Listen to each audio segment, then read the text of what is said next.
Filipenses capítulo 2, a partir do versículo 5. Tende em vós o mesmo sentimento que houve também em Cristo Jesus, pois ele, subsistindo em forma de Deus, não julgou como usurpação ser igual a Deus.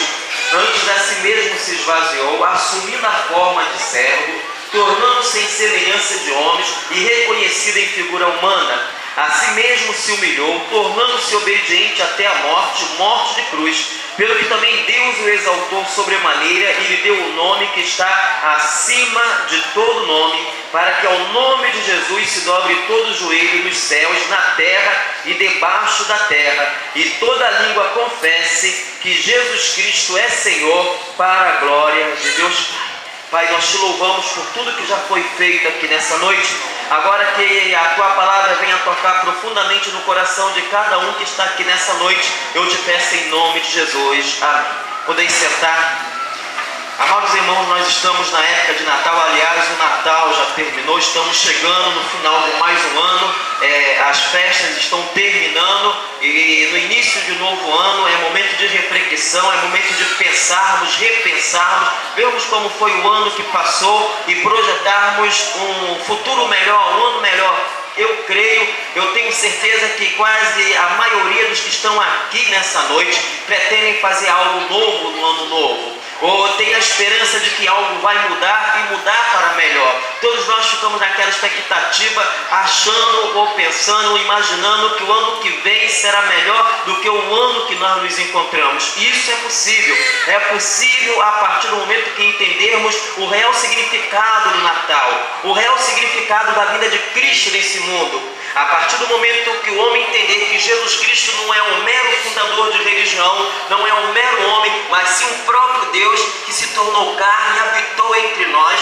e nós vimos e sentimos e podemos observar a sua glória sobre nós. Quando o homem entender isso, ele vai ser vitorioso, ele vai conseguir tornar em realidade os seus sonhos, porque ele diz: sem mim nada podeis fazer. É impossível você reproduzir felicidade, vitória, é impossível você alcançar os teus sonhos sem a ajuda de Jesus. Então hoje você terá o privilégio de ver, através dos juvenis e adolescentes da igreja, uma programação que mostra o ministério do nosso Senhor e Salvador Jesus Cristo, que mostra um pedacinho da vida do nosso Senhor Jesus Cristo, que mostra o nascimento do nosso Senhor e Salvador Jesus Cristo, que mostra um pouquinho daquilo que Ele fez por nós, o Deus que se tornou carne e habitou entre nós, e vimos a sua glória como a do unigênito do Pai. E o texto que nós lemos, escrito pelo apóstolo Paulo, inspirado pelo Espírito Santo, ele diz que nós precisamos observar a vida de Cristo e ter a vida de Cristo como exemplo de nós,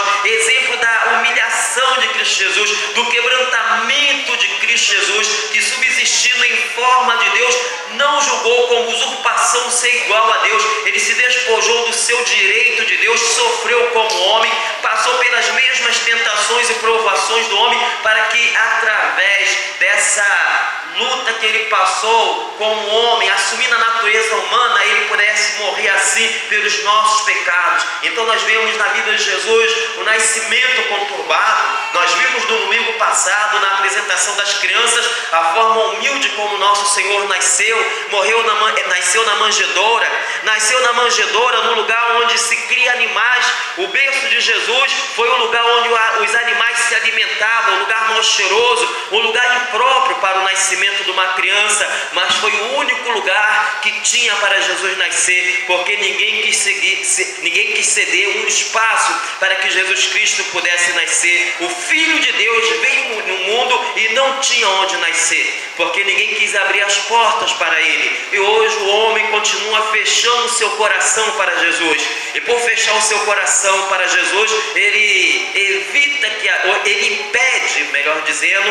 impede que as bênçãos de Deus flua na sua vida. Nós vimos que não somente o nascimento de Jesus, mas também a sua vida foi uma vida conturbada, uma vida cheia de perseguição, uma vida cheia de dificuldades, porque ninguém compreendeu a vida de Jesus e ninguém podia imaginar e aceitar que aquele simples homem, filho de José, o carpinteiro, que nasceu em Belém, foi criado na Galileia, pudesse exercer o ministério que ele exerceu. Ninguém acreditava que Jesus Cristo era o Filho de Deus, e por não acreditarem que Jesus Cristo é o Filho de Deus, o julgaram de forma errada e ele foi conduzido à morte. Por amor a nós, porque Deus amou o mundo de tal maneira que deu o seu Filho unigênito para que todo aquele que nele crê não pereça, mas tenha vida eterna. Ele cresce, com 30 anos começa o seu ministério. Também o seu ministério foi um ministério perseguido, incompreendido, porque as pessoas não podiam aceitar que um homem iletrado, um homem que não cursou faculdade,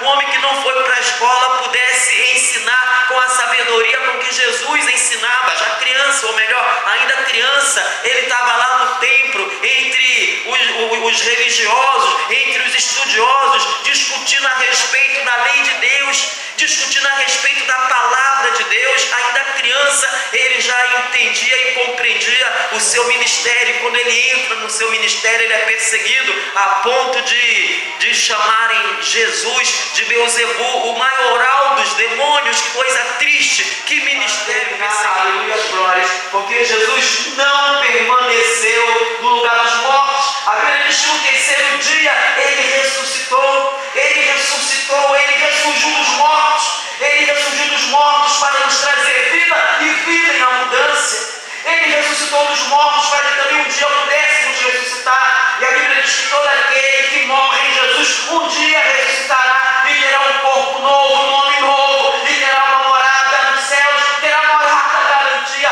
junto ao Pai, junto ao Deus Criador dos céus e da terra. Lamentavelmente, muita gente não crê que existe Deus.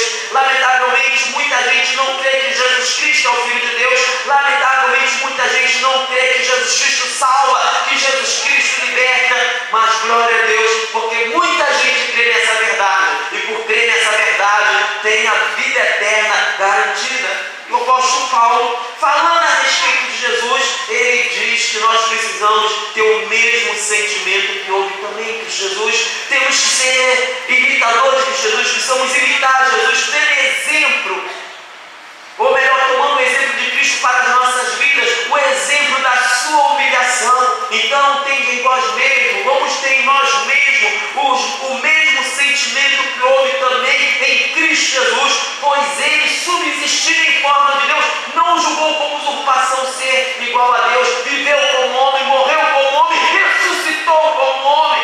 Antes, a si mesmo se esvaziou, assumindo a forma de servo. Ele viveu humildemente como servo. Ele poderia tomar a mão, ou melhor, ele poderia usar todas as riquezas dessa terra, porque ele era o próprio Deus, mas a Bíblia diz que a si mesmo se humilhou, tornando-se obediente até a morte de cruz, morreu de forma maldita para levar sobre si a nossa maldição, pelo que também Deus o exaltou sobremaneira e lhe deu um nome que está acima de todo nome, para que ao nome de Jesus se dobre todo o joelho dos céus e na terra e debaixo da terra, e toda língua confesse que Jesus Cristo é Senhor, para a glória de Deus Pai. Então Jesus Cristo é o Senhor, e toda a terra confessa que Jesus Cristo é Senhor. Não há nome mais excelente do que o nome de Jesus.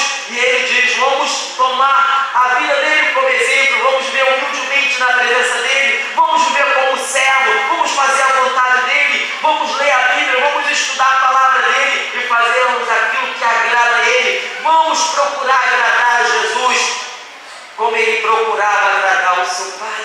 Vamos agradar o nosso Deus. E se você ainda não aceitou Jesus como teu Salvador, se você está sofrendo, não tem esperança no mundo, não tem alegria de viver, se a tua vida perdeu todos os objetivos que você criou para ela, se você não tem mais perspectiva ou expectativa de vida, creia que Deus pode mudar a tua situação. Isso é possível somente se você confessar que Jesus Cristo é o Senhor, dizendo: Senhor Jesus, eu te aceito como meu Salvador, porque o texto diz que não há nome mais excelente do que o nome de Jesus, o nome que está acima de todo nome, para que ao nome de Jesus se dobre todo o joelho e toda língua confesse que Jesus Cristo é o Senhor. Jesus Cristo é o Senhor. Que através da mensagem que veremos agora, através da juventude da igreja, você possa abrir o teu coração e aceitar